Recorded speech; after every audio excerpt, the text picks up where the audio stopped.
Assalamualaikum warahmatullahi wabarakatuh. Selamat pagi anak-anak. Apa kabarnya hari ini? Semoga baik-baik saja ya. Sebelum mengawali pembelajaran hari ini, marilah kita berdoa. Bismillahirrahmanirrahim. Pada hari ini kita akan belajar mata pelajaran bahasa Indonesia, yaitu tentang mendeskripsikan isi puisi. Tapi sebelum kita belajar mendeskripsikan isi puisi, kita akan belajar tentang rima. Tentunya anak-anak masih ingat ya tentang rima. Kemudian apa saja jenis-jenis rima. Simak baik-baik ya videonya. Puisi ini berjudul Cita-Cita. Kalian bisa lihat ada dua kumpulan kalimat-kalimat seperti yang kalian lihat saat ini. Nah, kumpulan kalimat pertama ini disebut bait pertama. Sedangkan kumpulan kalimat yang kedua ini disebut bait kedua. Itu artinya bait tersusun atas beberapa kalimat. Kalimat pertama pada bait pertama ini berada pada baris pertama. Kalimat yang kedua berada pada baris kedua. Dan kalimat yang ketiga berada pada baris ketiga. Jadi, bait pertama dari puisi ini memiliki 3 baris. Begitu juga dengan bait kedua dari puisi ini. Sama, yaitu memiliki 3 baris. Nah, sekarang kalian perhatikan kata terakhir pada kalimat-kalimat dalam puisi ini. Pikiranku melayang ke suatu masa. Kata terakhirnya adalah masa. Aku pun bertanya-tanya. Kata terakhir adalah tanya. Mau jadi apa aku saat dewasa? Kata terakhirnya adalah dewasa. Nah, semua kata terakhir di tiap baris pada bait pertama ini diakhiri dengan bunyi A. Begitu juga dengan bait kedua. Kata terakhir pada baris pertama adalah cita-cita, kata terakhir pada baris kedua adalah apa, dan kata terakhir pada baris ketiga adalah berita. Sama-sama di akhir kata diakhiri dengan bunyi A, cita-cita, apa, berita.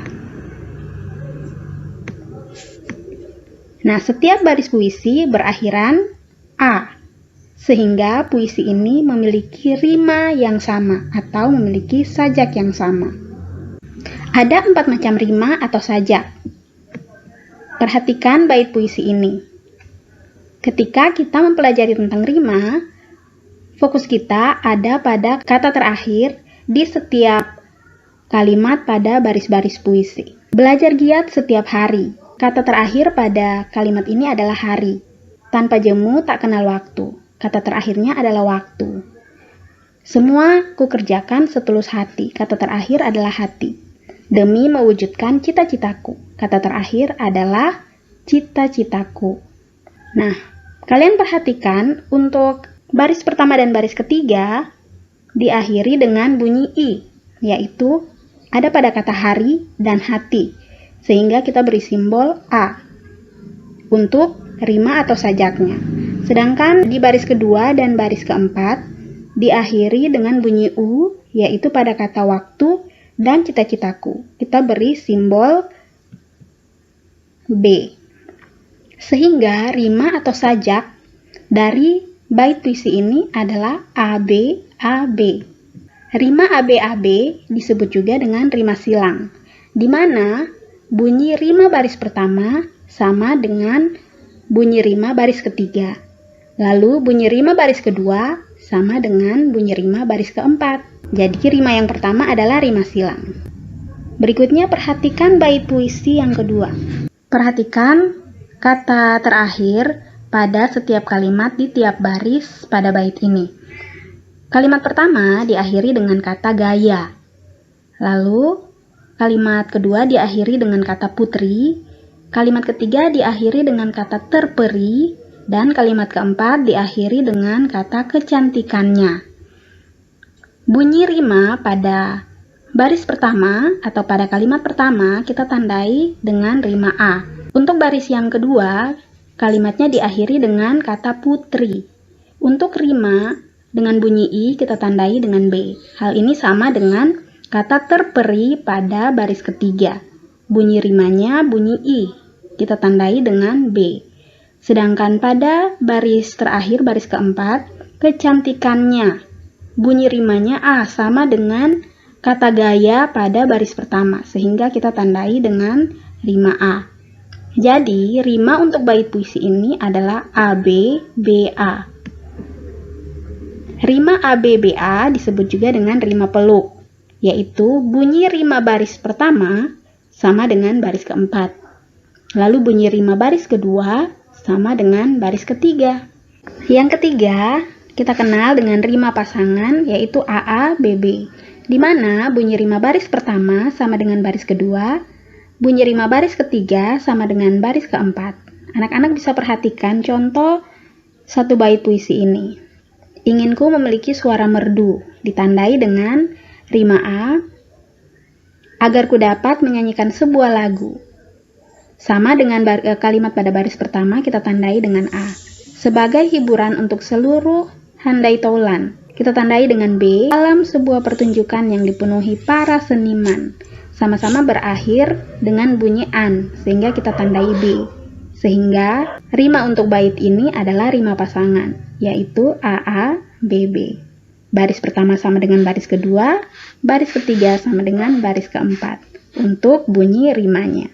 Berikut yang keempat, rima terus AA, di mana bunyi rima untuk baris pertama, baris kedua, baris ketiga, dan baris keempat adalah sama.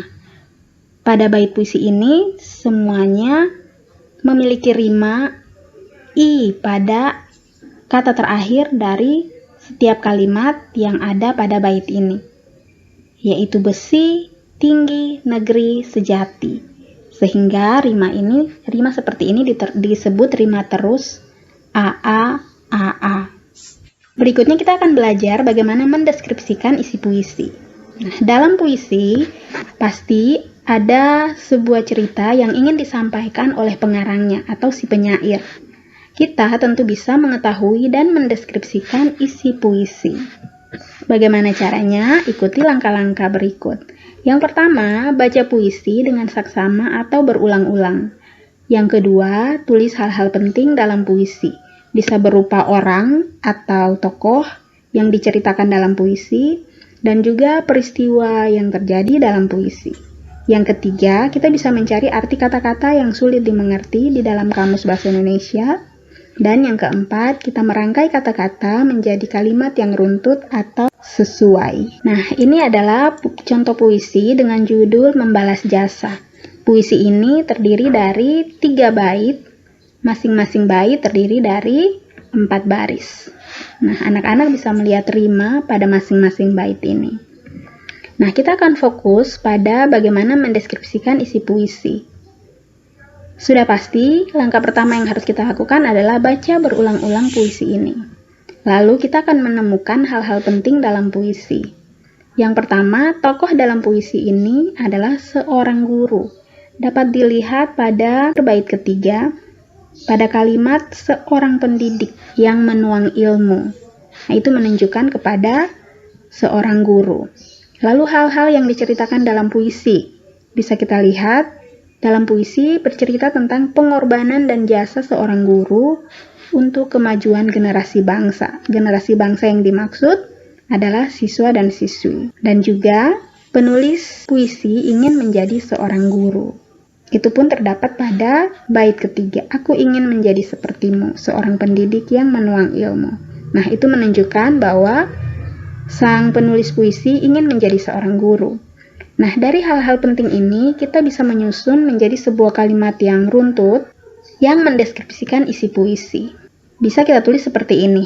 Puisi membalas jasa berisi segala pengorbanan seorang guru untuk kemajuan generasi bangsa dan keinginan atau cita-cita dari penulis puisi untuk menjadi seorang guru. Nah, ini adalah contoh bagaimana kita mendeskripsikan isi puisi.